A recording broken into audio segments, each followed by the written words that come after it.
hurmatli sevimli mijozlari, bizlarni kuzatib borayotganlar. Biz hozir duty freedamiz. O'zbekiston Toshkent aeroportining duty freesidamiz.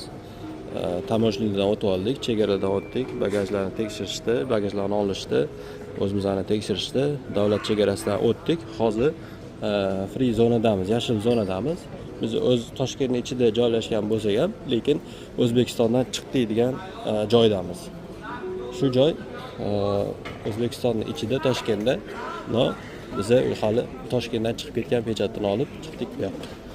Endi navbatdagi biz o'zimizni samolyotimizni qaysi gatedan chiqishini aniqlashtirib olamiz.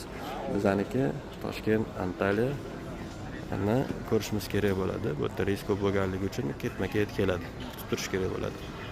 Primera uchun aytaman, hozir mana Tel Aviv birinchi reysda HY 301 reys B10 eshigidan chiqadi. B10 mana pastda. Hamma ko'rsatkichlar yozib qo'yilgan. Shunga qarab turib qilinadi. Bu yoq tarafda masjid bor. Kichkinagina masjid bor. Namoz o'quvchilar uchun bu yoqda sim karta sotiladi. Do'konlar har xil, kafeteriya, hojatxonalar, dam olish zonalari, kichik zonalar hammasi shu yerda joylashgan.